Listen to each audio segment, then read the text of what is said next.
আচ্ছা, আপনাদের মনে কি কখনো প্রশ্ন জাগে না যে আমাদের দাদা বা আমাদের কাকারা যতটা হেলদি, যতটা বেশি দিন বেঁচেছে, তাদের ভিতরে যে ডিজিজগুলো কম, আমাদের ভিতরে কিন্তু তার থেকে বেশি ডিজিজ, তার থেকে অল্প দিনেই কিন্তু আমরা দুর্বল হয়ে পড়তেছি, অল্প দিনেই কিন্তু আমাদের মানে মৃত্যুর কোলে ঢলে পড়তেছি, এইরকম সমস্যা হচ্ছে।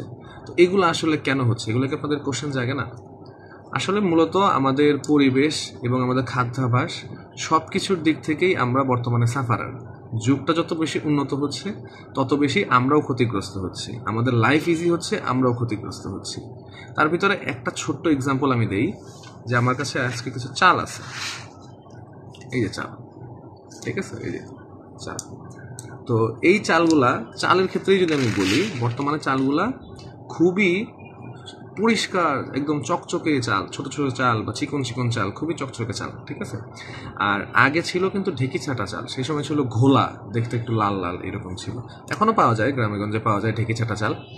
তো বেসিক্যালি কি হয়, যে এই যে চালগুলো আছে, আমাদের নর্মালি যে ঢেকি ছাটা চালের কথা আমি বলি, তো ঢেকি ছাটা চালের কি হয়, 6টা লেয়ার থাকে, উপরে একটা সেলুলোজের লেয়ার থাকে। তো যখন আমরা ওই চালটা খেতাম, বা আমাদের পূর্বপুরুষরা যখন ওই চালগুলা খেত, বা এখনকার গ্রামের লোকরা যখন ওই চালগুলা খায়, তো তখন কি হয়, সেটা যে সেলুলোজ লেয়ার, সেটা আমাদের বডির ভিতরে যখন খাবার ঢুকে বা রাইস বা ভাত ঢুকে, তো তখন ওই সেলুলোজ লেয়ারটা কি করে, আমাদের বডিতে যাতে ইনসুলিনটা অতিরিক্ত পরিমাণে যাতে তৈরি না হয়, সেক্ষেত্রে ওই সেলুলোজের কোটিংটা কাজ করে এবং বডির ভিতরে ধীরে ধীরে ধীরে ধীরে চালটাকে হজম করায় এবং ইনসুলিনও একটা নির্দিষ্ট মাত্রায় রিলিজ করে।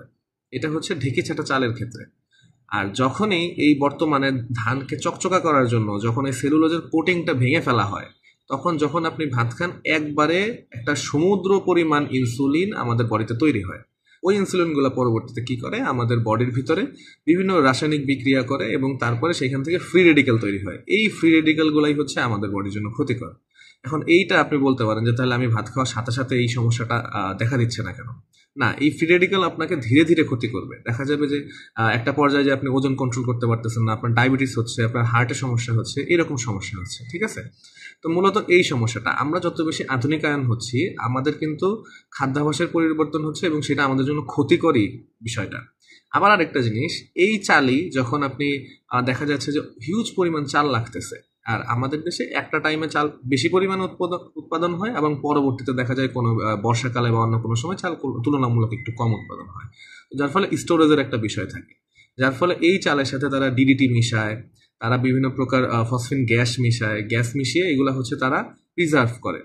এগুলো কিন্তু আমাদের বডির জন্য খুবই ক্ষতিকর। আবার চাল অনেকে আছে চকচকা চাল না হলে খায় না, তো এই চকচকা চালের ক্ষেত্রে সেখানে কি ট্যাল্ক পাউডার ইউজ করে, মিনারেল অয়েল ইউজ করে, তো এইসব জিনিস কিন্তু আমাদের লিভার এবং কিডনির জন্য ক্ষতিকর। মূলত এইভাবেই আমরা আমাদের জীবনযাত্রাকে উন্নত করতেছি আর আমাদের আয়ুটাকে কমায় আনতেছি।